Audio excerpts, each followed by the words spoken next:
Today on the channel, we use the Force, the Ninja Force that is, with G.I. Joe Classified Series Scarlet and Shebang. And the spirit of Ultimate Warrior will run forever!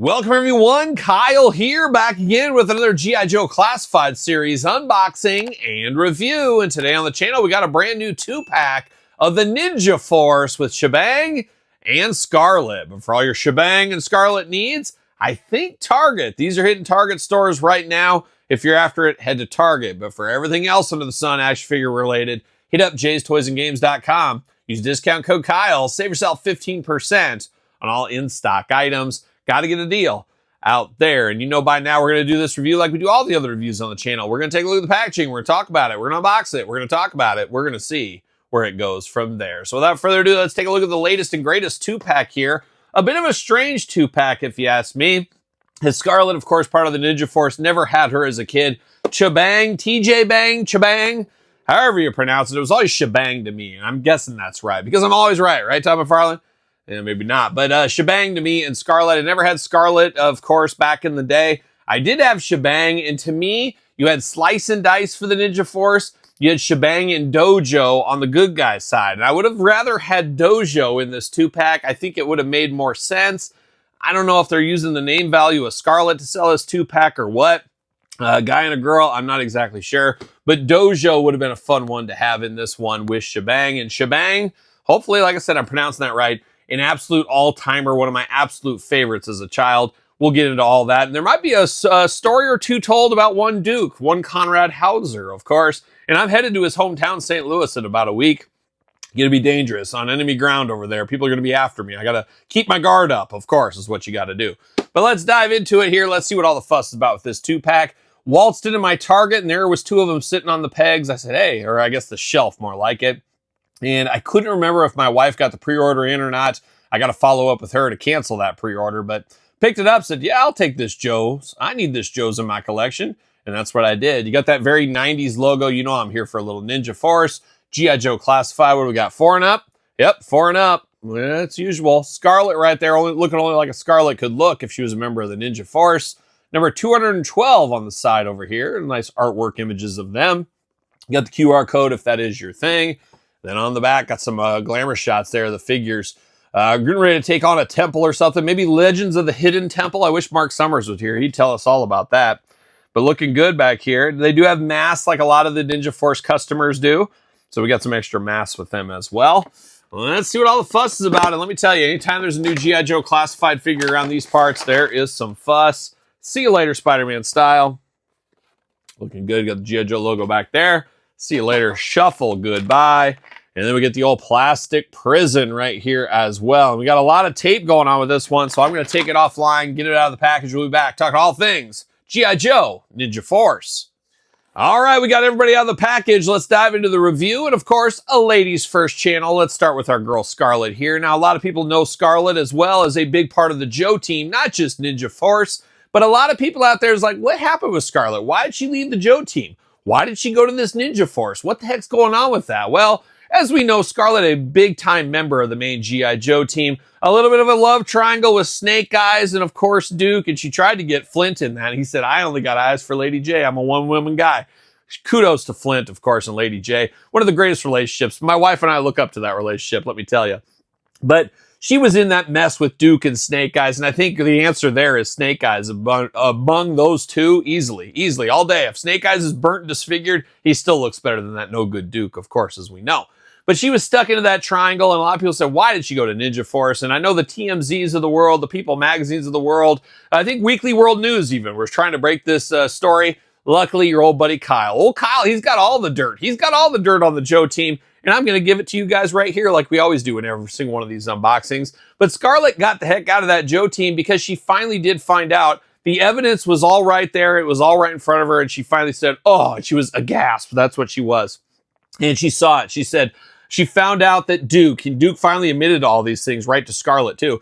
He was the one that burnt down the pit. Remember when the pit burnt down? We'll never forget that. That was Duke's fault there. Of course, he admitted to trying to blackmail Mainframe, another good Joe soldier out there, blackmailing him to wipe his computer with all the, the stuff that was on there. We'll just, CP, I think is the rumor for it. I think that's what it is. Trying to get him out of there.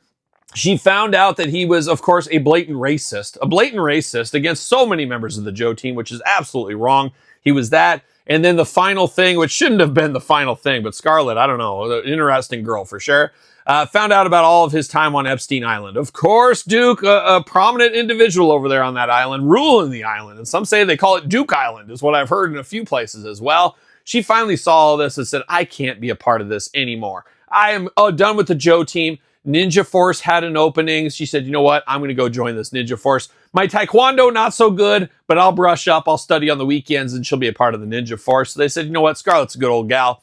We'll welcome her in here. And then Duke got all hot-headed, of course, and Flint probably put him in his place first, but I think he snuck by Flint when Flint was sleeping. Flint rarely sleeps, as we know. He's got to keep one eye open at all times. But I think Snake Eyes said, Duke, get out of here. We don't want your kind around here. And I think he said it in sign language because he doesn't talk, but maybe he typed it out. I'm not sure exactly how that went down.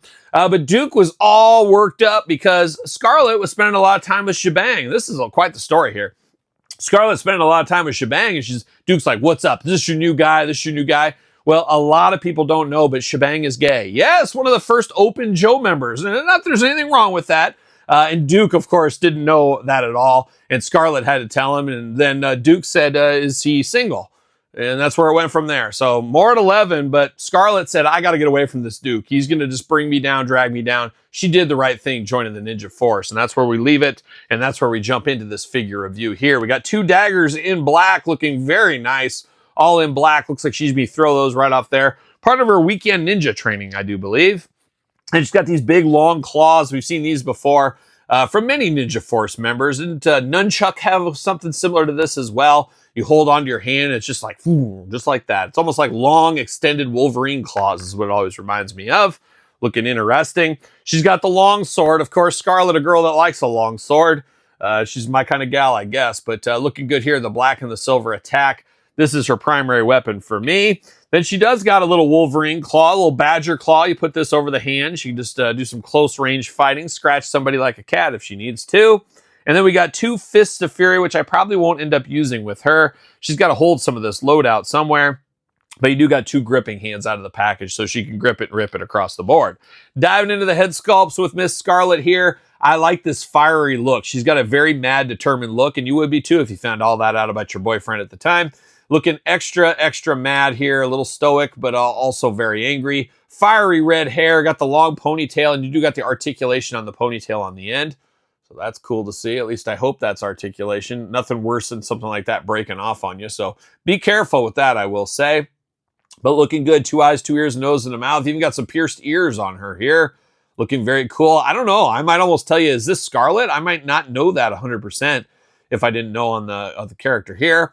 Then she's got her hair up. It's interesting. This must be a different time in her life because her hair is a lot shorter here. But she's got like a crazy ancient samurai mask is what she has. I guess perfect for the Ninja Force. Got some gold horns going on, all kinds of stuff. Even ears akin to an elf, as we like to say around here. A little extra crazy here. I would probably buy a second 2-pack of this to display both looks if I could get this on a deep discount or clearance. I don't think that's going to be the case, though. I don't think I'll be able to do that. But it is intriguing. I just don't see myself using this second head. I'm going to keep it Scarlet all day long, I think. Diving into the figure itself, she's got some plated armor there on the shoulders and around her neck, looking very good there. She just got some bicep banding painted on there in black. You got the black elbow pads, we'll call them. Forearm guards got kind of that chain mail, kind of scale mail, whatever they call it, in the lime green. Mine a little bit dirty with a little bit of black overspray, it looks like on mine. You got the green bodysuit against a lime green. Very bright colors, and that was the hallmark. It was the 90s. It was Ninja Force. Very bright colors across the board here. Interesting, she has a trigger hand for a gun and then 2 trigger hands. So no guns with her here, but I guess she's going to trigger some swords or something. I don't know. She does got a belt with a little sash on it. You do got the holster. We'll call it the holster, the sheath for the sword here on the side. You got some band down here. This is for when she plays flag football on the weekends, I think, if I'm not mistaken. Got some shin guards down here. Once again, shout out to Ron Hassey, changing the game. If you know Ron Hassey, you're a real one. Oakland A's legend. She's got those shin guards down here like a young Ron Hassey. Love the looks of that. You do got the bicep cut. Arms go all the way around as the shoulder piece does move with the figure. I love to see that. You do got the butterfly shoulders in there. Double jointed, pinless elbows. Very tight though. Very skinny female arms. Hands back and forth, side to side, removable. Head back and forth, side to side. Neck articulation in there as well. Dumbbell joint up top. Lower waist as well. Drop down hips. Got the big old Scarlet splits if you do need them for whatever reason. Leg goes up for the big old boot. Thigh cut. Double jointed, pinless knees, playing all the hits. Boot cut, ankles back, forth, side to side, up and down. Playing all those hits is old Scarlet here. Very mad, very determined. A woman scorned is what she looks like. It almost reminds you of Poison Ivy from DC as well.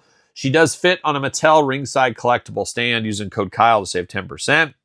She does got some holsters in the back too. For the daggers. There you go. So you can store these daggers on her backpack type deal. So love to store as much as I possibly can on these figures. You guys know that. It's always nice to be able to store things and not have to have baggies and all that extra work. But Scarlet looking pretty good. She could be the sleeper of the set here. Better than I expected it to be. As a kid, kind of now, wasn't really excited about her, but I understand her needing this to get away from the Joe team and join, of course, this team here. Maybe Flint could have made a home for her in Tiger Force. Maybe she didn't ask. I'm not exactly sure. That's my guess, because I think Flint, knowing what's going on with Duke, being right there, he probably would invite her in. Is what it is. But now we're going to dive over to Shebang, TJ Bang, Shebang. I'm not sure, like a young William Hung, or was it Ricky Martin? Something like that, Ricky Martin, I think, and She Bangs. Wasn't John 5 on that song? I think John 5 and Ricky Martin used to be in the band together or something. The story for another day, I guess. But let's dive into it. We got 2 trigger hands once again out of the package for Shebang. We got 2 fists of fury as well for those punches and bunches, of course, for the Ninja Force. Got this very interesting little hook. I'm not sure what this is. It almost looks like something you'd give him a fish hook. It is one of those kind of things. Brand new weapon, though, as we can see. You got the hole on the bottom. One thing I hated about the Ninja Force, I mean, I understood why they did it, but there was a lot of weapons with strings on them, which was always annoying to me. Anytime you get strings or rubber hoses, it was annoying as a kid. And then we got real hair on a lot of the characters, too, which was annoying. And if I'm not mistaken, didn't Shebang have real hair? I know Dojo did 100%. He had that black hair, but didn't he have blonde hair? I don't know. It gets murky sometimes in the old brain. But this is an interesting weapon. And then his classic weapons here, I'm sure there's a name for him. Somebody in the comments is going to say, well, Kyle, that's this. And I get it. I just don't know all my weapon names. But you got the knuckle duster in the front, black handle, silver blades. You got the little hooks on the bottom, the hook on the top. Extra dangerous. When I was a kid playing with Shebang, he would always get somebody by like the back of the Achilles and pull, and he would just sweep their legs like that. It would be like hooking their legs. That was his move. He'd do that on both, pull them up, and then bam, right in their chest. That's how he'd kill everybody back in the day. But looking good, iconic weaponry for Shebang right there. Now, Shebang playing all the hits right here in the face department. He's got the yellow and black attack mask. Of course, looking a bit like a tiger, you could say, something like that. But the yellow and black attack is very key, very iconic, and it also only means one thing. Yep, you guessed it. Shebang, huge Striper fan, that's for sure. So you can see that with the yellow and black attack throughout on this one. Looking very cool. 2 colors that go together very, very well, as we know. Got the forearm guards down here up under the knuckles. Protect those knuckles, of course. Bare arms. He does got a chest protector, and this looks like it's straight out of Terry Steinbach's catalog here. Another great Oakland A's catching legend here. So we got double the fun right here between the Oakland A's, between Terry Steinbach and Ron Hassey. Looking very good in the yellow and black attack once again. He's got to get cold some nights, though, with not a lot of t-shirt action going on there. He just got some blue jeans looking very good. Got the black belt. Got some canisters on the side, sculpted in on the side there, looking nice. Yellow knee pads there. And then you got the yellow and black attack once again down in the shin guard department. And in a plot twist here, I definitely know these. Benito Santiago Jr. Yep, Todd McFarlane, San Diego Padres legend. That is for sure his shin guards down here, but it does look good with those throwing stars. Love the look of the yellow and black attack on that. Love the look of the face on here too. Got a little bit of 5 o'clock shadow on the mustache is what it looks like to me. Very determined eyes, and he's a masked man. He's a dangerous masked man as well. Then we do get the second head here, looking very cool. The white tiger. Ride a white tiger like a young T-Rex once upon a time, Todd McFarlane. Look that one up. This is a second head, much like Scarlet. It's not a mask, it's a second head. So you pop the heads off, put them on there. But that does look really good. I like the tiger mask. Very, very fun. But once again, just like Scarlet, I'm going to have to display. If I only have one, I'm displaying it how they are out of the package. That's what I think of in my mind's eye. But you got opportunities to change, build an army, do whatever you want to do, if you want to do it, of course. Now, articulation on this guy, arms all the way around. You do get a bicep cut, butterfly shoulders, a little bit in there. You do get a double-jointed pinless elbow, hands back and forth, side to side, hands removable. Very hard to get them removed, though, with this forearm guard. Looks like the forearm guard will come off if you want to remove it when you remove the hands, though. Head and neck articulation on him here. You do we get an ab crunch? I can't really tell. You do get the dumbbell joint, but it doesn't look like we get anything out. Oh, there it is. Yep, we do got the ab crunch in there. It's just kind of hidden behind there. There's a little bit of movement you can get. You do got the drop down hips if you need it. The big old shebang splits if you want. Leg goes up for the big old boot. Double jointed pinless knees. Boot cut. Ankles back forth, side to side, up and down. Playing all those Ninja Force hits here with Shebang. Possibly my favorite member of Ninja Force if I had to really think about it a little bit. An all-timer if there ever was one. But like I said earlier, him and Dojo to me always went together. Maybe it's because I was a kid. I bought them at the same time. But they were like an Alpine and Bazooka, wetsuit leatherneck for me in my child playing hood days. I always enjoyed their banter that I would make up, of course. And it was extra witty, let me tell you. Little 8-year-old Kyle had some witty banter for his Joes. But that was the dream team for the Ninja Force once upon a time. Then you'd have Storm, Shadow, Snake Guys, and some others join the fun. Just like we are here today with Scarlet joining the fun. So we're letting girls in the Ninja Force now. What's next? What's next? I understand it. So there it is. Another one here from the G.I. Joe Classified line, the Ninja Force. A pretty fun set, honestly. I like this set a whole lot more. It's around a $60 price point. I don't like that a whole lot. But Shebang is one of my favorite Joes from back in the day. So very happy to finally get him in the line here. And I would say he's a fun figure. And Scarlet is a lot better than I anticipated as well. So a very, very fun 2-pack if you're dialing into the Ninja Force at this time. And they can square off with Ninja Force Zartan if you need them to as well. So a lot of options there. You get slice and dice involved. And next thing you know, you got a ninja party. And those are some of the best parties, let me tell you. Go Ninja, go Ninja, go. Of course, you're going to be playing that Vanilla Ice song all the time. But not a bad set. Let me know your thoughts in the comments down below. Is this a pickup, a pass? Do you like this one? Do you not like this one? Are you not buying sub-teams? Do you not need the Ninja Force? Can you not track down this set? I'm sure I'll hear some of that as well. Let me know in the comments down below. You made it this far. Don't forget to like the video. Don't forget to subscribe to both my YouTube channels. 2 channels with content every single day. Check them out if you haven't already. Don't forget Patreon, YouTube channel memberships for early access to videos like this and plenty of other content to keep you busy. SirPaul64 on the X, _Kyle_Peterson on Threads, Instagram, TikTok, and TheKylePetersonShow at gmail.com, which is the name of my podcast, The Kyle Peterson Show, available every Tuesday wherever podcasts are found, with videocast on YouTube. So for a little Ninja Force, I'm Kyle. See you guys all real soon. Well, are we gonna dance or are we gonna play?